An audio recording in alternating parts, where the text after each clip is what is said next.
Ladies and gentlemen, welcome back to our YouTube channel. It's back-to-back exclusive interview. Uyu munsi ngiye kubana n'umuntu bita Sidra. I'm Sidra. Bro, wagwan bombo clatina de ngoga tepa. Umeze bite? Wallahi ndi neza Dalebu. Yemeze be uri kubibona see the outfit bawayi nabonye waje wishoretse kabisa uri kumwe na gang. Gang kabisa. Muri crib mu cruisinga. Ndumva tugiye kugirana ibihe bya fresh. Sidra tugiye kuganira ku buzima busanzwe ariko turajya tujyanisha n'ubundi na life yawe akazi ukora ka buri munsi. Niyo mpamvu uri hano ngerageza kuzana abantu bafite talent cyangwa se bafite ibintu bakora cyangwa se abantu bafite story bagiye kuwenda kudusangiza kugira ngo tugire amasomo tuyigiraho, sibyo? Ko inkuru yawe ishobora kubera undi muntu motivation, sibyo? Uyu munsi rero Sidra namutumiye nk'umu stylish, umuntu wambika abahanzi, umuntu wambika abantu basanzwe bashaka kwambara neza. Murabibona uburyo yambaye. Sidra, bimeze bite life mu buzima busanzwe? Bimeze bite? Umeze fresh? Mu buzima busanzwe meze fresh nkuko babibonye abantu benshi baba barebye statika bisa meze be Dalebu, ndashimira Mwenyezi Mungu kabisa. Meze neza nari. Nanjye meze bien.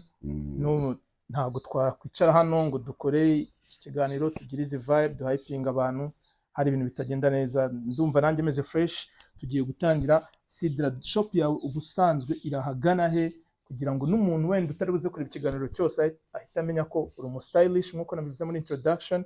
Ufite iduka ry'imyenda. Shop irahagana he? Shop ni kuvuga shop, ubundi izina rya shop ni CM Outfit. Nkaba mfite na page ku bantu ni wenda babe bahagera kabisa kuri Instagram nk'abamore kwitaginga kabisa account yanjye kabisa. Shop ari station bita Karani nshyashya yuzuye vuba ko bayitashe ejo. Yego. Ni kuvuga ngo shop kuri Batima ya kabiri hari boutique ya mbere, akabiri akaba hari shop. Ukibitubona icyapa kabisa kwa Sidra Montana. Aho ngaho kuri CM. Kuri CM se bishatse kuvuga iki bro? Nuko CM yirasa ni Sidra. M ni Montana, Sidra Montana. CM boutique. CM fashion stylist. Okay, good.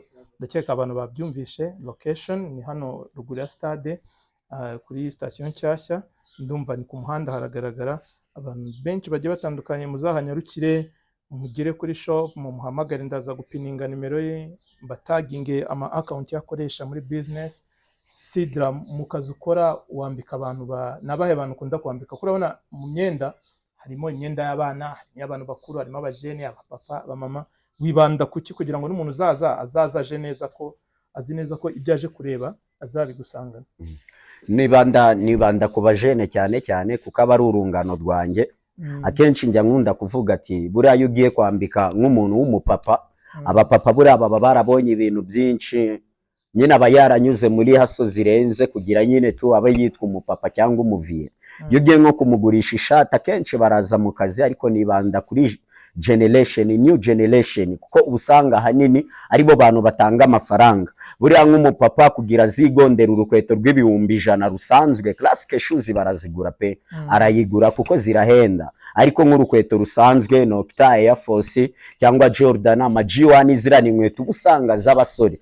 Noneho nk'umupapa kugira rwigondere biba bigoranye ku buryo kuko we urumva umupapa abafite inshingano nyinshi.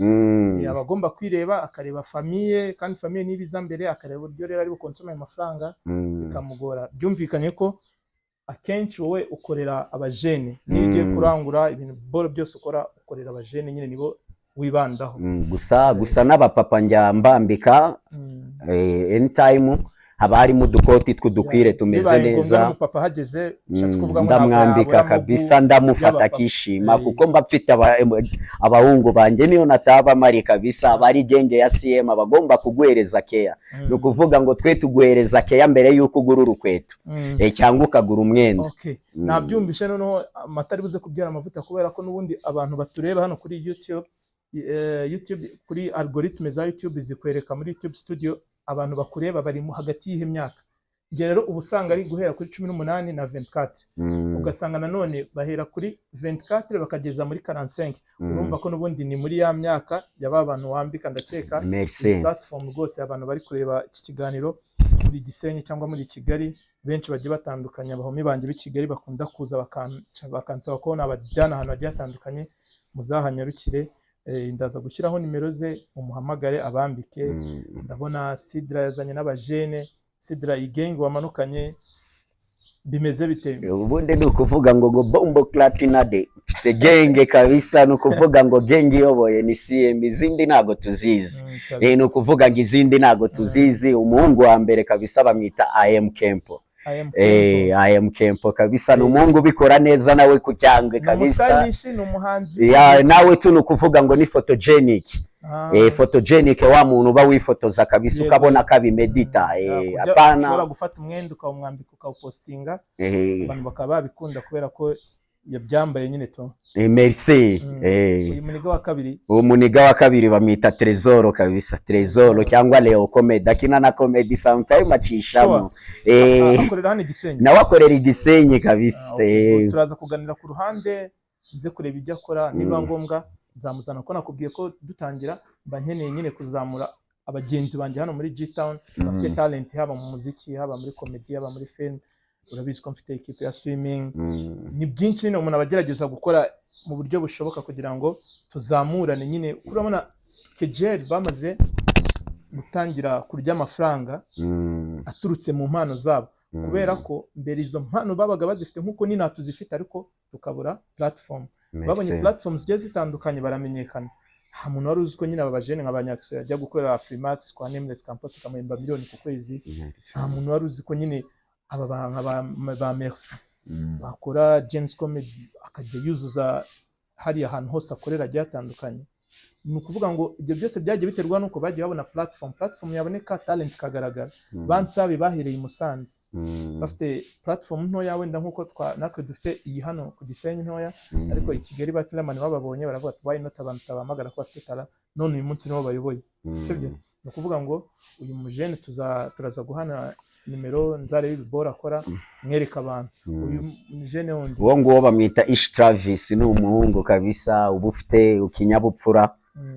Gusa nawe tu nuwo muri CM akenshi abantu bazahagana cyangwa abantu bahagera baramubona cyane. Bahari ni kuvuga ngo nawe akunda ibintu by'imyenda.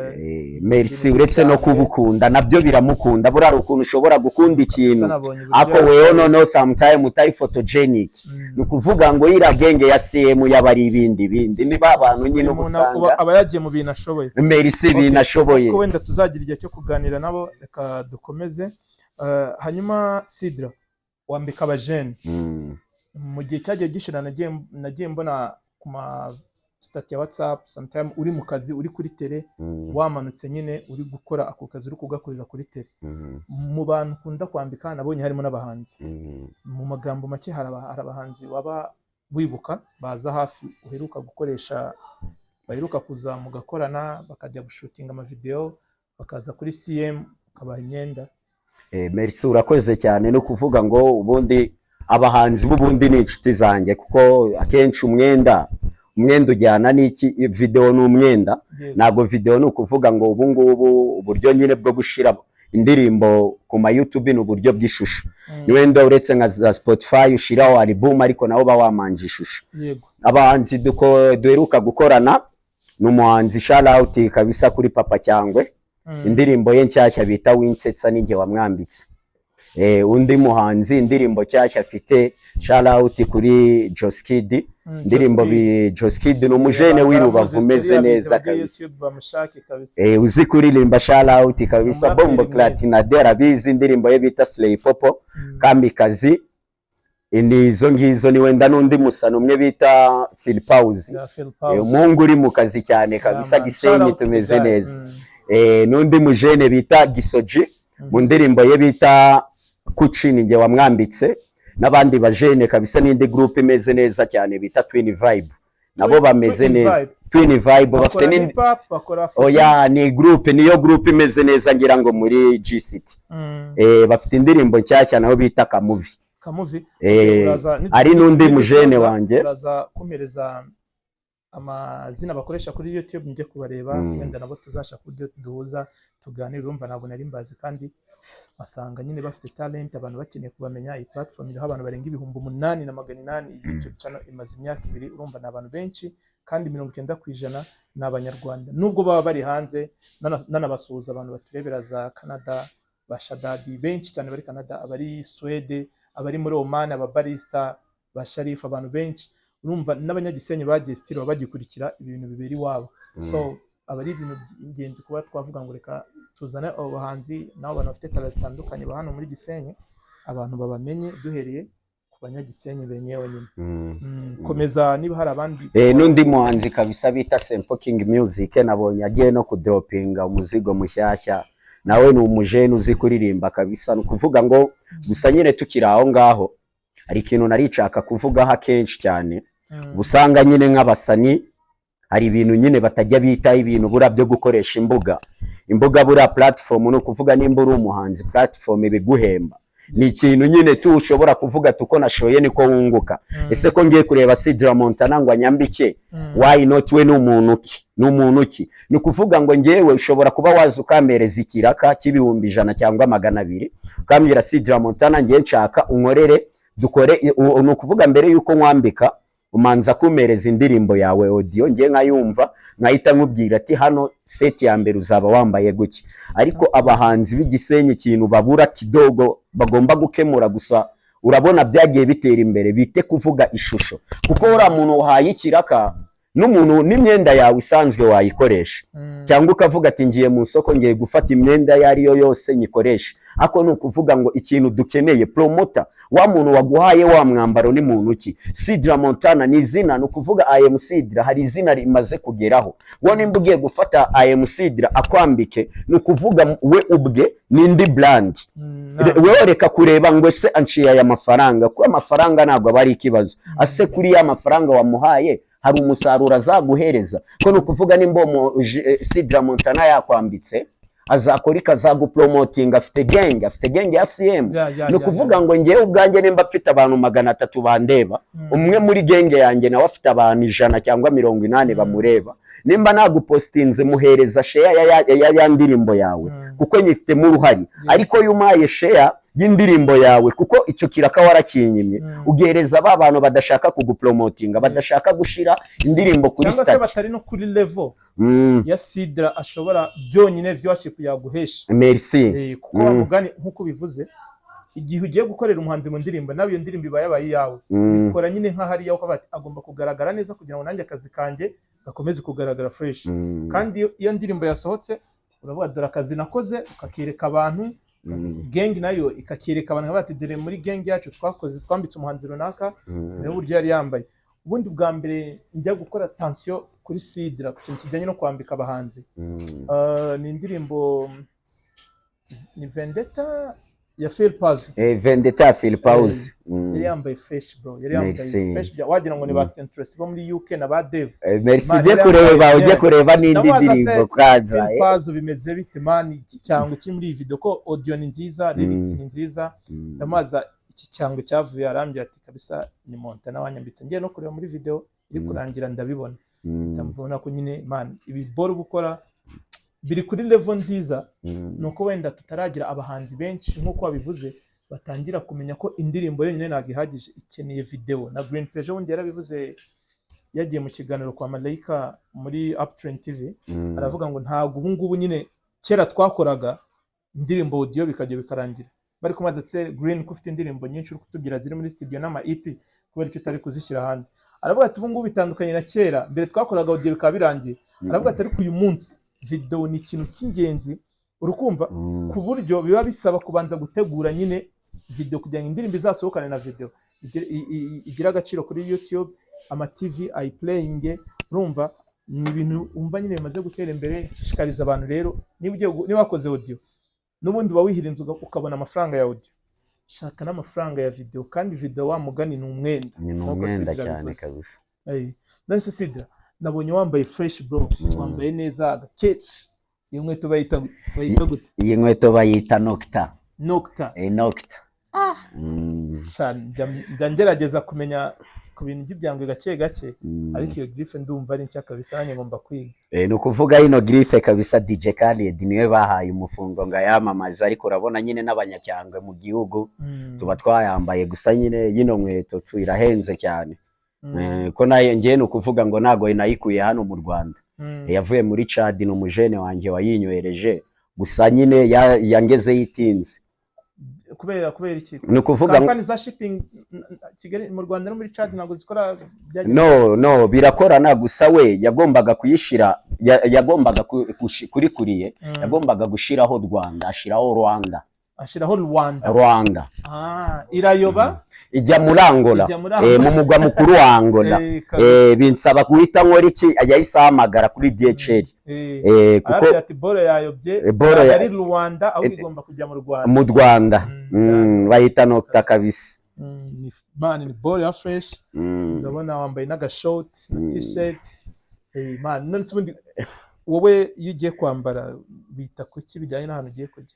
Ni ukuvuga mu buzima busanzwe ubundi, kubera ko ngiye nakunda gutembera cyane, ariko life ubundi mu buzima busanzwe nikundira ikabutura.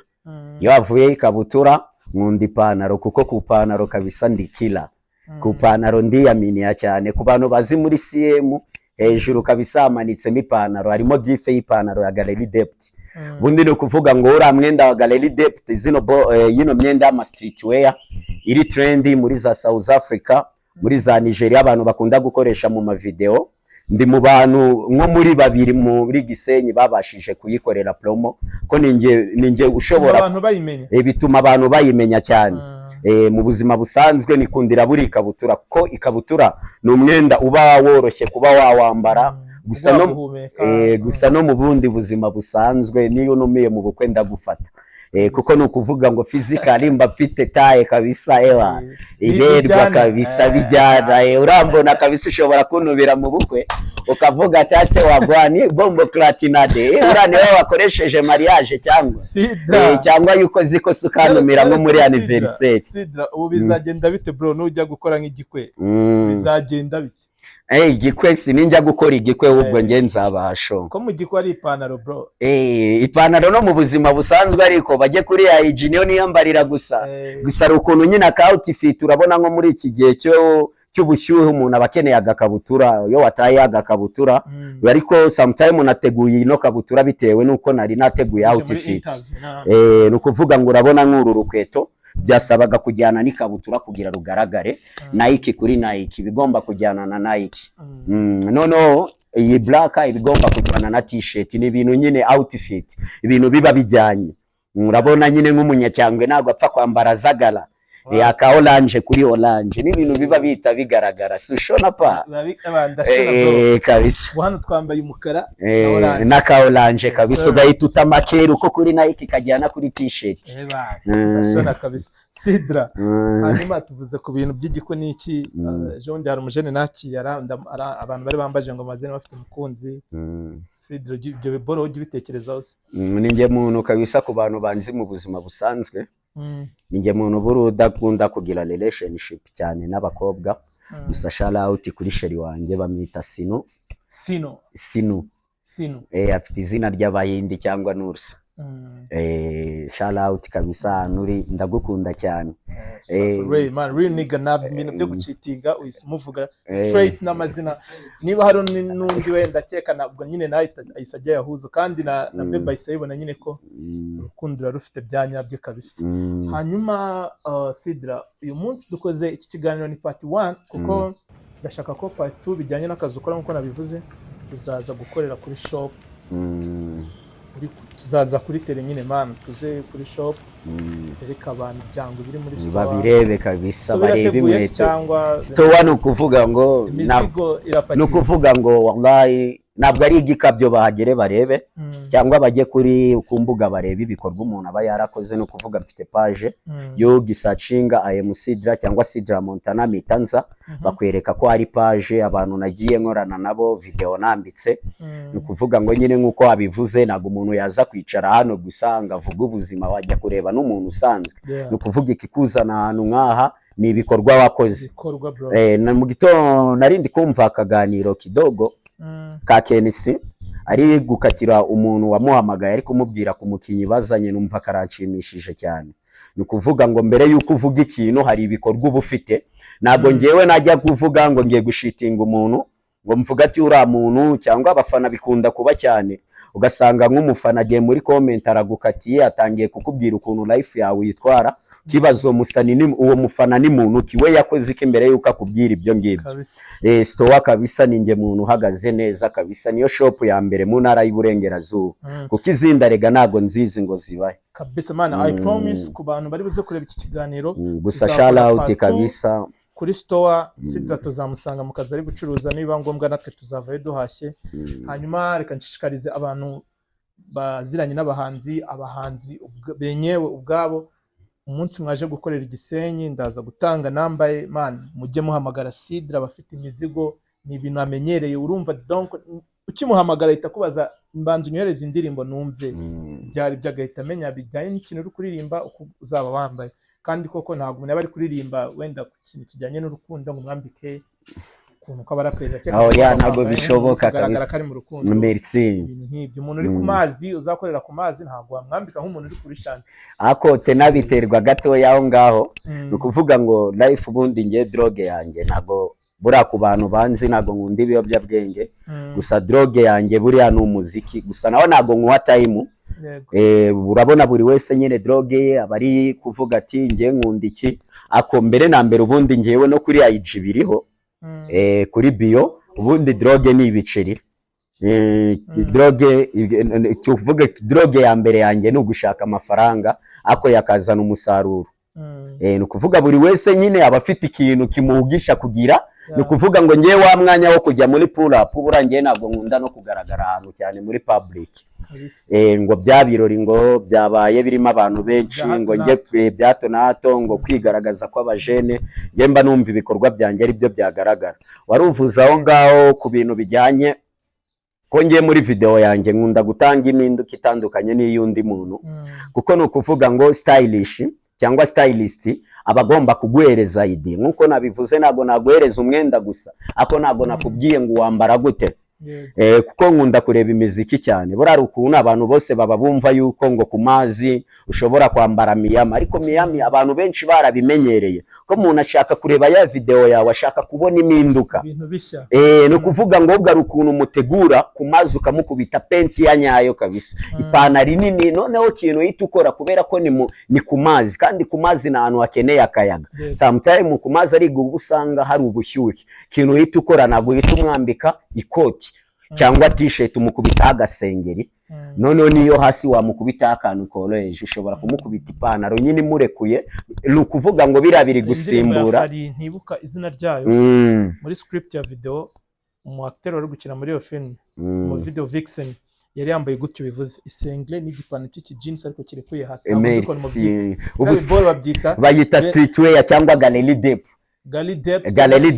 Streetwear no kuvuga ngo nabajene bo mu Bufaransa kuri abirabura nyine baba baragiye gushaka amaramuko nyine hanze gucya nyine najya muri za Canada, nabajene bo baba bamurika cyangwe ku muhanda, bifotoreza ku muhanda.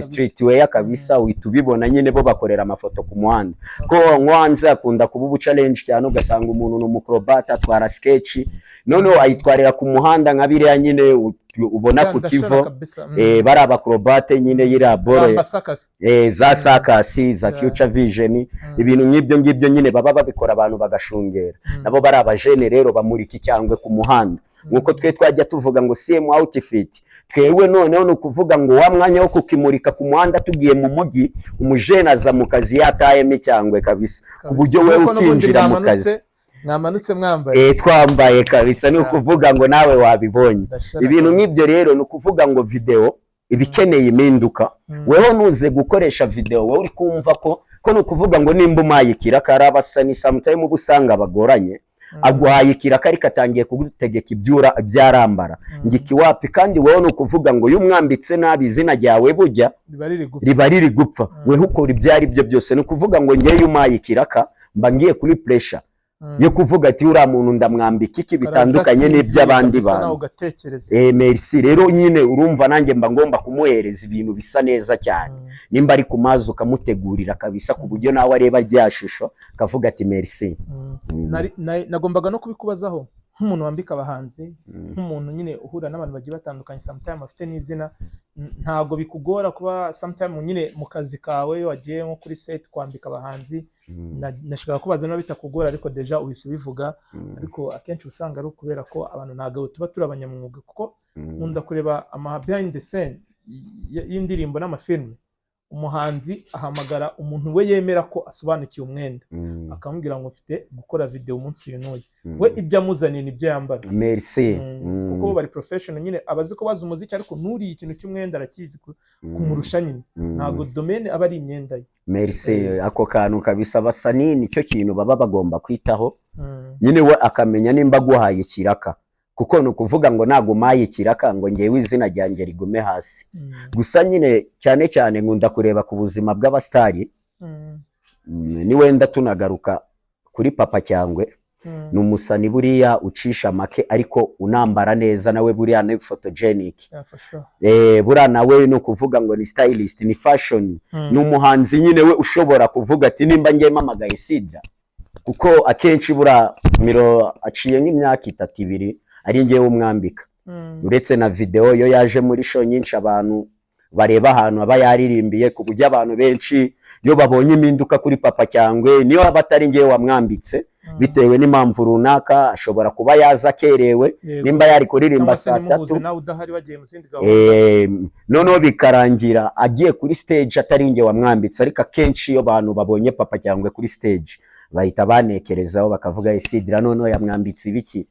Ariko kabisa ni umusani buriya iyo mbonye ba Phil Puzzle ba Kid bakoze video, akenshi nkunda kureba imyambarire, iyo nyirebye mpita mvuga ni umumetre abambitse kabisa. Oya gusa ntabwo aba ari zose, ariko nyine merci ariko nabikekaga nakora buri kantu. Merci gusa ngewe barabizi cyane kabisa yo twakoranye, ndi umuntu wita ku kazi cyane, kuko buriya njya nkunda ari nk'ukuntu nkunda n'umutekano, buriya bitewe no kugenda muza n'abantu benshi batandukanye, ngenda hari ibintu banyunguraho ku bintu bijyanye no kuba ngiye najya mu kazi, nagiye kwambika umuhanzi bikunda kuba cyane, wagiye kwambika nk'umuntu, ko abantu benshi baba bazi ko umuhanzi uriya muhanzi niwe ndayishwe n'ibiyobyabwenge, niko baba babyumva.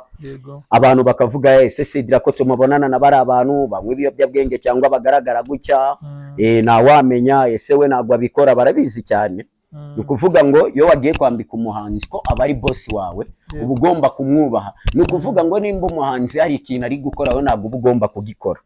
Ntabwo umuntu buriya ni ukuvuga ngo nka bodyguard iyo boss yasinze cyangwa yanyweye ikiyobyabwenge weho ntabwo ukinywa. Merci. Ni ukuvuga ngo nimba umusani agiye gukora video kugira abone energy, weho nawe ntabwo ukeneye energy. Ni ukuvuga ngo weho ntabwo ukeneye energy kuko weho ntabwo ugiye kuririmba. Nonese Sidra, urabona hari ama brand menshi y'imyenda n'inkweto, nko mu nkweto we brand uprefera ukunda cyane ni iyi? Inkweto nkunda kabisa nyiri n'umwana kuva kera, inkweto bita Air Force cyane, twese abajene benshi Air Force kabisa. Gusa Air Force naje no kugerageza nambara Jordan 4, nayo mbona ni nziza cyane. Naho izindi amatimba zino nyina ziza z'ama Louis Vuitton zino z'amanota baza bazihindura bitewe nuko umuntu nyina bari photogenic aberwa tu ubwe ayitamo, arikabona nyine yabereye. Bore yawe ni Air Force kabisa. Ku myenda buriya brand yawe ukunda uprefera igukorera ibintu birenze? No kuvuga ngo ngewe kubera ko no kuvuga ngo ngendi last nago bura ni prefer kwa bira bintu nyine by'ama brand cyane. Buriya ngewe no kuvuga ngo kubera ko no kuvuga ngo njya nkunda kubwira nk'abantu cyane, urakoze cyane, hari n'ibintu mbona ugasanga nyine nk'umuntu nyine agiye kwambara cyangwa we ari kurebera ku by'abandi. Ni kuvuga ngo nicyo kintu tubura, twe tugomba gukora ibishya, gucreate ibishya. Twewe niturebere kwa uriya ngo yambaye Louis Vuitton kuko uri ari kwamamaza. ni ukuvuga ngo ngewe sinambare Louis Vuitton ngo kubera ko ari Louis Vuitton cyangwa Supreme, ahubwo ngewe ndeba ikintu kubera ko ari cyiza, nicyo bita race. Naho kuvuga ngo kiriya ugiye kwambara ngo ugendeye kuri brand, burangiye akenshi cyane ntabwo njya nkunda kwambara brand, buri ahubwo ngiye nshobora kwiyambarira nk'agakabutura cyangwa ipantaro kubera ko ari nziza natagendeye kuri brand, kuko ni ukuvuga ngo iriya brand uwayikoze yari ari kugira yamamaze, kandi ni ukuvuga ngo nanjye ubwanjye ndi brand ishobora kuzagera kuri rwa rugero, kuri ya level irenze. Ni ukuvuga ngo biriya nambaye nibyo nzaza gusobanura aka kanya. Ni ukuvuga ngo njye nimba narambaye Supreme cyangwa Louis Vuitton, iyo mbaye brand nza gusobanura nyuma ukuntu nambaye ya Griff. Gusa wowe ntabwo prefera kumyenda ngo brand wowe ikintu cyiza, ngendeye ikintu cyiza kabisa, ku buryo ushobora kureba t-shirt, ipantaro runaka cyangwa nk'agashati ukavuga uyu mwenda ni mwiza, kuko abantu bose ntabwo baba bazi brand. Kuko ni ukuvuga ngo ibyo byabaga nyuma y'imyaka 5 ishize, nibwo wasangaga abantu benshi ari abakoniseri, ako bitewe n'uko ubu ngubu umushinwa wa yateye imbere inganda. Ni ukuvuga ngo weho urazana brand ya Louis Vuitton, ko ni ukuvuga ishaka kureba brand irimba hano imbere ari Balenciaga, n'inyuma ugomba kureba ko ari Balenciaga, ko cya kintu kiri verify koko ko ari icyanyacyo. Umushinwa ashobora kugupakara hano yahashize Balenciaga, ariko ntabwo yujuje ubuziranenge. Kuri sinye yayo ntabwo ifite Balenciaga. Ni ukuvuga ngo rero weho wambaye ino Balenciaga hano idafite verify, idafite bya birangantego, n'ubundi na wa muntu wambaye isanzwe itabifite babona ko ari kimwe. Bijya bikunda kuba ku majezi, ujye ubireba tubura. Ni ukuvuga ngo byateye imbere cyane. Uturabuye kugira ngo nitujya no kugura umwenda, niba wenda nk'ubu ngiye ku rugero rwanjye, iyo nkeneye kwambara ishati, nkunda amashati ya H&M, sibyo? Tuzajya tumenya ko ari original gute nk'umuntu bimenyereye. Ni ukuvuga ngo kureba ko iri verified.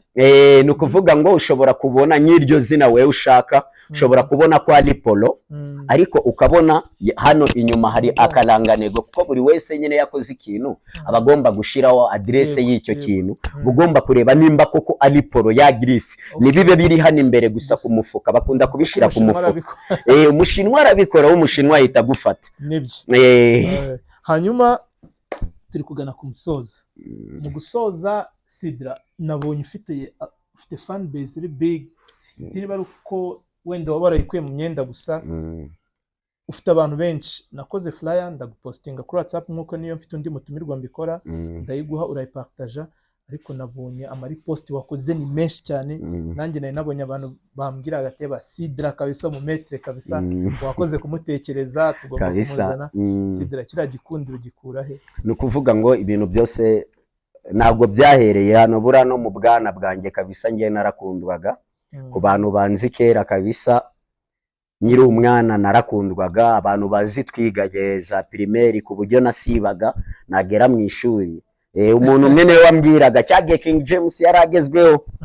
King James za 2018, 2019, 2017, ariko umbwira nize groupe scolaire Kanembwe ya mbere, ariko yarambwiye kabisa ngo na King James ajano wamurusha abafana. Kuko nge ndi wa muntu wasibaga, nigaga secondaire, ariko byabaga ari nka primaire, nasibaga mu gitondo nyuma ya saa sita nkajyayo. Kubera no kuvuga nge nize kubera urukumbuzi. Wallahi agate twakubuze bro. Gahunda rufite yo kujya school. Merci. Reka mbagereho. Kuko kubera ko buragiye kuva kera kabisa. Shout out kabisa kuri titirere wacu, yarabizi ko kuri buri kwa gatatu nabaga nagiye Igoma, ariko byibura bya bindi nakoreye ubu ngubu y'abantu bambonye bashimira Imana, nyine byabyaye umukati. Ntabwo nanze ishuri ngo njye mu buzima bwo hanze, babona ubundi ni wa muntu wanze ishuri, nibyo hanze byaramunaniye. Nashakaga kubaza Sidra, gukunda imyenda, ndabizi twese ibintu turimo mbere yuko bihinduka akazi ngo bitangire kubyara umugati, bitangira nk'ingeso, ari ibintu ukunda bro, ukabikora bikunze, time kazagera bigahinduka akazi. Wowe ni gute wisanze muri domaine y'imyenda, uvuga ati nibyo byanjye, ugakora iduka, ukaba ufite gang mwese bihura n'imyenda? Byatangiye gute, nyine byaje gute man? Hari umuntu abigukundishije cyangwa se warabikundsobanurira nyine ko byaje kwisanga? Urabona nk'umujene wari we wese nyine mu buzima busanzwe, nyine ibintu byarahindutse. Mbere tukiri abana ko kugira nyine tugeranga umuntu amenye ni wenda Sidra, nyine ari ahantu nyine tari ubuzima aba yaranyuzemo agasolinga nyine kugira agere kuri level yo hejuru. Nyiri umwana ubundi ntago natangiye ncuruza imyenda, mu buzima busanzwe natangiye nyina acrobacy. Ndi umucrobat, nzi ko ari byo bizanyiriza nkurira indege kabisa, ariyo talent mbewa njyama nkavuga kabisa nzakizwa na sport. Ibyo nyine kubera ko ubukiri umwana ubuzanyura mu bintu byinshi cyane, bivuyeho njya mu bintu byo gukina amateatre comedy. Buranzi gukina comedy cyane nuko nyine domaine bijyana, burari nk'ukuntu umuntu agera no mu kazi namwataka akavuga bro wara umuntu ashobora kugura atanabishaka kubera wamwakiriye neza kabisa, wamushimisha aravuga turi mujene urya anyakiriye reka ngure. Bita ukuntu ninjiye mu kazi k'imyenda nta muntu wigeze ukanjyanamo. Hari 2018 2017 kuko icyo gihe nigaga mu wa gatatu. Nagiye Goma, twambukaga kuranga muntu tukiri abana. Ngigoma kwakunde nyine nge ko mu buzima busanzwe bura nago nakundaga kwambara ikintu ngo gisaze. Mera yakingurira cyangwa atakingurira, ako ntabwo nambaraga ikintu ngo gisaze. Nimba ari urukweto kuva nyiri umwana bura nakundaga ibintu bigezweho, ibintu byiza tubura nibwo buzima bwanjye. Noneho hari amapapa nyine mbere yazaga ngo nambyita kambaye, buri wese nyine ku buryo wasangaga ayambaye. Noneho ndavuga ariko why not umuntu atajya kugurira Goma? Kurabona nk'umuntu wavukiye muri Rubavu, umupaka ubyegeranye Goma n'u Rwanda.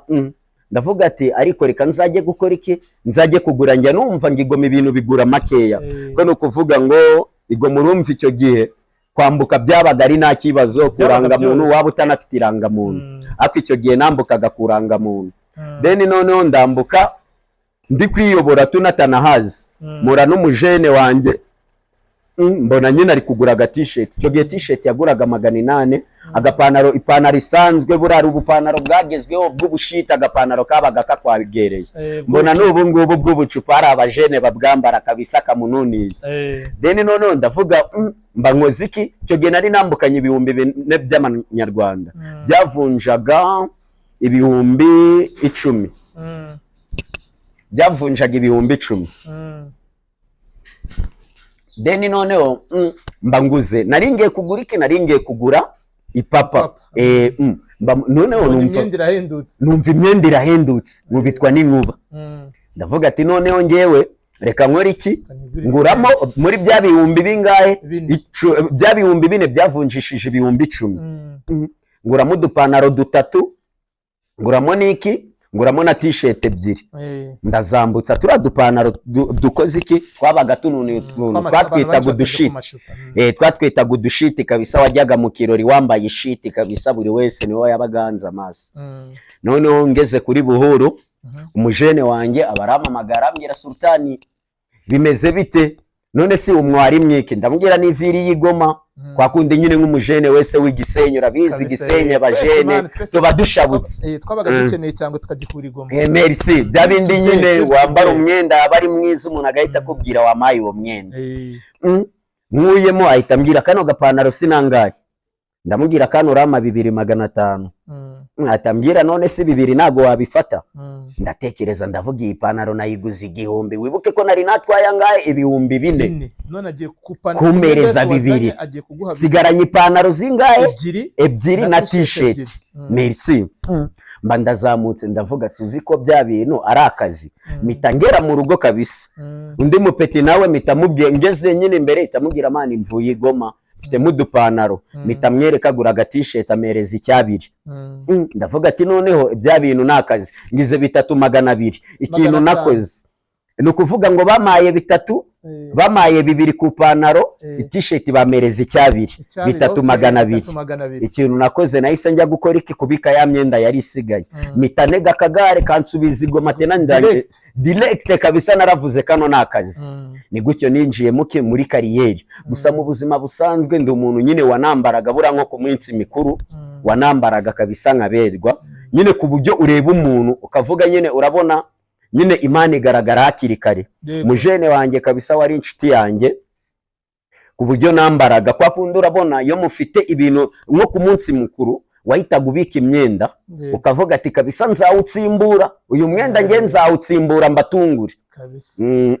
none nge najyaga gutsimbura umwenda wanjye kabisa na wa wundi wari wabitse ugahita ubona ko ari manguwo kari ya myenda baba barambaye ugahita uvuga wala umujene bimeze biti muri kumva none uyu munsi nyine biragenda bigakura nuci adresse ugeze ko level yo kwambika abantu amabrand azwi mu gihugu merci gang kubera akazi none se vision noneho ihari ni yihe wifuza bigushobokeye we vision ufite wifuza benshi babambira nifuza gukora brand nagane na Jariro arambwira ngo yifuza gukora brand ya Outfit Rwanda abandi babambwira ngo yifuza kugera China bigiye bitandukanye urabona uyu mujene wambika Rayon Sport ufite company twakwesa yatangiye nawe ukwiyambarira bisanzwe urebye story y'Imana ni gutya kabisa none hano ubwo abaniga baba barahasininze cyane ariko abafite innovation urumva ari creative ibintu bigahita bigera ku level irenze buriya ira contract kwambika Rayon Sport no gukora iduka rya Rayon Sport basinyana Rayon Sport ifite agaciro ka $1,000,000 wowe vision ufite ni yihe wowe wifuza iki nawe ni kuvuga ngo buri wese agira vision cyangwa se ibyifuzo nyine uko career yagenda gusa nyine ibyo byose buriya urasaba ari uko ukora kuko mu kazi ni ukuvuga ngo ku bantu bahageze nanditsemo ko ibyiza bigwira bari abahasolinga ukuvuga ngo mbere ibyiza bigwira bari abahasila ni ukuvuga ngo nyine umuntu ukora ni ukuvuga ngo mbere yuko nsaba ni wenda mvuga ati nshakwa inzozi zanjye nzakore iyo brand CM buri wese ayimenye nuko mba nkora ko aka kanya nshobora kubikora ariko ejo nkabivamo gusa nyine iyo ubonye umuntu ugupushinga ukuba hafi ni wenda ushobora kuba ufite uwo musheri akakubwira ujye ukora iki kintu ukabona nyine ni umuntu ugupushinga mu byo ukora ugera kure kurumva nyine kubera ko mba nkiri muto nanga ko inzozi zanjye nazishira ahantu nadafitiye ubushobozi ni ukuvuga ngo ibyo byose aka kanya kuko natangiye nkorera mu rugo ariko ngira inzozi nkasaba Mwenyezi Mungu nkavuga inzozi zanjye kabisa nshimira Imana kuko buri kintu cyose nsabye Imana iki nyine kimera mu ubwo bubasha nkakigeraho ndavuga ati ni ukuvuga ngo ubu ngubu nimba mfite iduka ikintu mba ngomba kumanza nakora ni ukumanza ko buri wese basi byibura rya duka z'ahantu riba ese rya duka ririmo ibiki ubu ngubu turi gukorera abandi kuko ducuruza ibyo ibitari ibyacu ni ukuvuga ngo nk'uko wabivuze uwo Kwesa aka kanya nshobora kujya kurangura jezi ya Kwesa ndi gucuruza brand itari yanjye ariko ejo nejo bundi kuko ndi gukora nzagera igenge ncuruze brand yanjye ariko ncuruza n'iz'abandi atari ukuvuga ngo mu kazi umuntu asangamo Sidra Montana gusa ninago umuntu mu kazi asanga CM gusa asangamo Timbaland ariko iyo Timbaland ikaba yinjiyemo nge nasinyanye kontra na Timbaland cyangwa nk'undi muntu wari we wese niyo Kwesa uba ufite brand nkuko nabibonye ejo bundi watumiye Mbizi akaba yavuga ati Mbizi yo brand aje gusinyanya asije tugira amasezerano na CM avuga ati umuntu ukeneye Mbizi yayisanga he kwa CM ibintu nyine nibyo ngibyo nyine step burangiye nanga guhita nshira inzozi zanjye urabiza urubyiruko rwinshi cyane nyine dushaka fame ariko tutakoze turi turashaka kwihuta byata merci no gutaruka ama stage amwe namwe kandi gutaruka nibibi ugaruka gukora repesage kandi iyo utekinze buri step bituma nyine ukomera ku buryo uko ugenda wegera imbere uri strong enough ku buryo nta kintu cyapfa kugusubiza inyuma Sidra ndumva twasoza tuzagira patu vuba kabisa ntago ari kera mbere ku kwezi kurangira ndifuza kugera kuri shop kereka abantu shop ahiri location tukagera kuri tele bakariba ijyango biri muri shop kugira ngo nyine bamwe nibagira n'amatsiko bazahita batubwira ati nabonyemo keke imeze gutya na gutya nangahe duteme ibiciro tuyikohereze dukora ama delivery ibintu bigende neza dukorera amafaranga hanyuma Sidra ibi biboro tuba turi gukora by'ama content kuri YouTube kuzana hano hari abantu bangi batari bakuzi barakumenya hari abantu bawe batari bazi channel yanjye baraza kuyimenya urabona ni n'icyo kintu ubona bizazana kinyungu muri business ni kuvuga muri business nkuko wabivuze nyine buriya urabona nk'abanyarwanda cyangwa se abajene tujye twirekura twewe ubwacu twumve ko tutarenze twumve ko turi cheap wahereye ubivuga nabibonye cyane kandi shout out ku bantu baba banyeretse urukundo kuri WhatsApp buriya yumaye yiriya foto kunyine ko wanumiye nkayipostinga binyereka urukundo. Bari abantu nyine baba bafite ubwibone akumva ko nyine atapostinga nyine kiriya kintu ko no kuvuga ngo njye ubwanjye ni postinze ariko umuntu yamenye. Abantu benshi bari kumbaza abajene banjye baba za Canada, abantu babibonye, ababa muri Congo,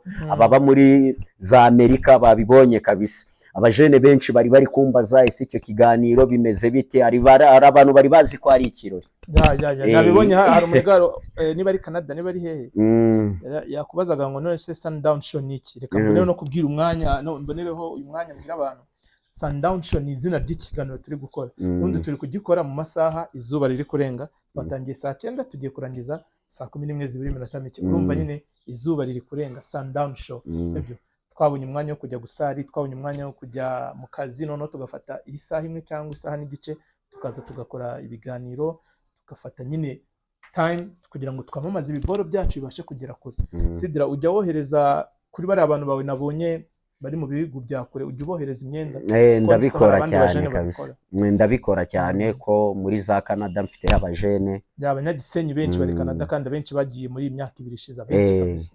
No muri Chad wabibonye nk'umujene wanyohereje ino nkweto muri za USA hose nyine ndabikora kabisa. Bita kuri DHL umuzigo ukamugeraho kwaranze babihenze cyane, biba bihenze gusa niyo utashira kubera ko urabona iyo ugiye kohereza ikintu, kuko akenshi nyine ari igihe umwenda uba utarenze ikiro yari ikiro kimwe bagucaginga amafaranga menshi. Ako kubera ko ari nk'abajene banjye bafite nyine nka ticket ya bookings azajya umunsi runaka, ndamwegera akamfasha kandi icyo kintu kikamugeraho neza.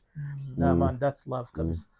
Sidra, tugiye gusoza, niba hari ikintu wenda gusa nyine kabisa hari kabisa nshimira akenshi nyine Kerizi shout out, kandi natwe turahari cyane kugira nyine turahari nta kintu niwe supportingane tuzamuranye kabisa. Nk'ubu ngubu niyo nkeneye kurya hari umuntu kabisa ubwinkurikiranira ahantu ko hari ukuntu buriya tuba turi mu kazi ako natabasha kunyaruka nyine ngo ndye hari ahantu kabisa mitama amagara nkavuga ati aseaye kwa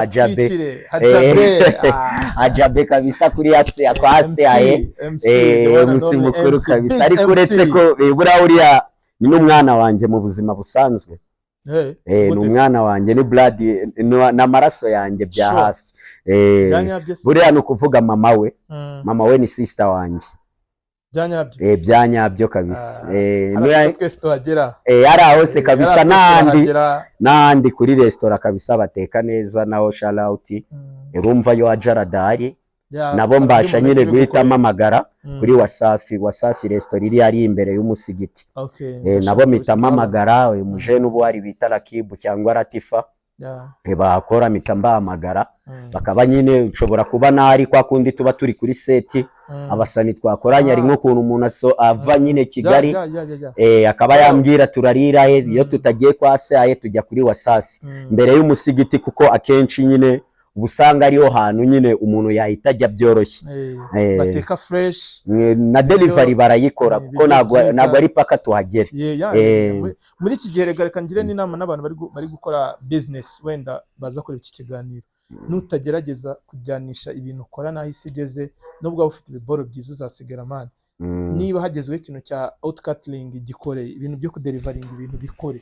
Urumva niba hagezeho kwiyamamaza bikore. Hari abantu banishyira ariko reka bavuge best pilau muri Kigali, hari abantu bayizi kandi bayirebera hano kuri Instagram akavuga ati umunsi nagiye Kejeri nzajya kuri Rara Habor. Merci, niko bimeze cyane. Sidra, nanjye rero ntarasoza, hari abantu banjye mba supportinga ko nabo bansupportinga. Uramutse ukeneye ufite telefone ifite yagize nk'ikibazo ukeneye kuyikoresha, ukeneye umutekinisiye wizewe ufite ibikoresho bijyanye n'igihe, nta handi nakurangira uretse muri M10 Technology. Bakorera hariya ku Buntu House mu mujyi. Buntu House ubwo naka kanya tuvugana kabisa, ndahita njyana yo telefone yanjye yagize ikibazo. Uramubwira umuntu bita Jarudi Kells yanyohereje, yambwiye ko hano muri buze kunkorera fresh. Ni ahantu kandi hari ubwo ujya ugasanga nda phone ntago uri buhite uyirarana kubyura isige, kubera ko abantu baragiye bahimukirwa n'abatekinisiye benshi, umuntu akagira ubwo bwo gusiga phone. Ariko hari yanjye mba ngo ijambo ryanjye nta kibazo kabisa, urayisiga ukagenda nta kibazo, kandi hagize n'ikibazo kiba kitaguturutseho ni umuntu rwose uwo bitandungutse aba ari tayari guhita kubya telefone yagize iki kibazo kinini ariko reka dushake solution.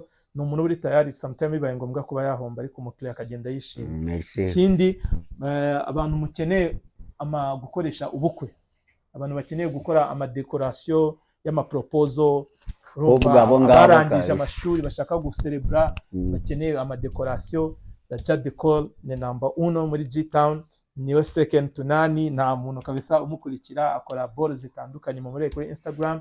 Kimwe n'ubundi muri ibyo birori umuntu abakeneye amakeke witwa Amanda Cakes. Amanda Cakes kabisa ni umusista uwo kabisa dore ejo bundi mfite anniversaire ni uzankorera kabisa mureba kuri Instagram cyangwa byatimereza nimero zo muri Amanda Cakes mbahamagare bankorere cake.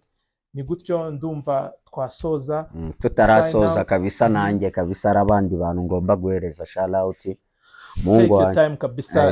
Mungu wanjye bita bitu cyangwa Melody wa kabiri niko yitwa kabisa. Shout out ahantu uri indi mujene wanjye nawe bita PCG. N'abajene baba bandi hafi banyereka urukundo bajene kabisa mba nkunda ubona nyine ko bafite nyine urukundo muri bo ba Mugo ba Mubembe abantu benshi cyane. Shout out kabisa kuri Gucci wigisha Gucci gang kabisa. Shout out nawe n'umuhungu ubona nyine nta mutima mubi abajene nyine ubona kabisa ko bari blessed.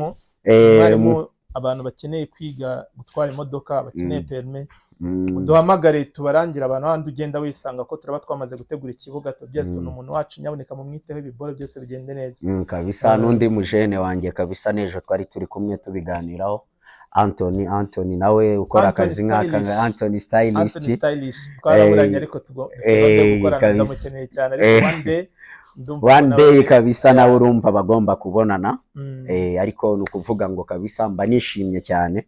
Utarasoza bro abajene baba bigoma n'abantu hano za Dego Dubai abo ngabo budi kabisa wabibonye kabisa. Chris Fashion kabisa Chris Fashion Elvis Fashion kabisa ba Dangote kabisa Balume Hussein abajene benshi cyane Sami Moise Katumbi Moise King kabisa afite dolari byinshi cyane. N'abandi bajene kabisa bari USA umujene bita Mutabazi shout out ahantu uri umujene bita Miguel nawe kabisa. Ariko n'ikindi kabisa wambwiye burano ukuvuga ngo dukeneye kurangura ari ahandi hantu tuba tugomba kurangurira nk'ubu ngubu niyo nkeneye kujya i Kigali nakeneye nyine ibintu birava i Kigali umujene bita Junior kabisa Junior naba afite imyenda imeze neza cyane kabisa.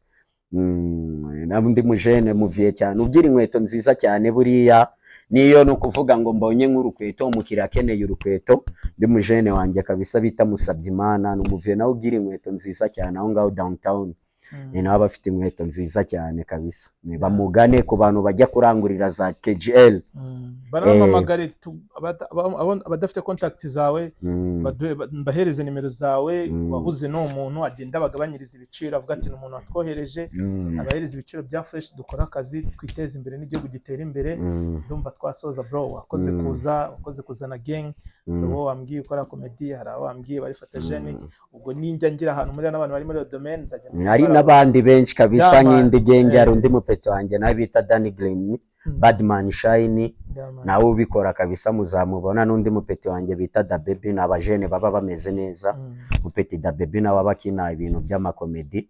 Shout out ahantu baba bari ni babantu nyine baba banyeretse urukundo kabisa bavuga ati umuhungu kabisa bose ntabwo nabibuka kabisa. Shout out ku muntu wese afasha akanya ke agapostinga kiriya kintu akavuga ati Sidra Montana today ndabiza ahantu uri. Shout out kabisa ikiganiro bakirebe cyose nta gukuraho kirangire kuko iyo urebye ikiganiro igice hari byinshi ubutumvisha ubutamenye. So we sign out. God bless you. Wakoze kuza bro ndakeka tuzahuza ubutaha naje kuri shop kabisa kuri CM next time tuzaba turi muri CM ndani kabisa Merci. Thank you very much guys. Asante sana.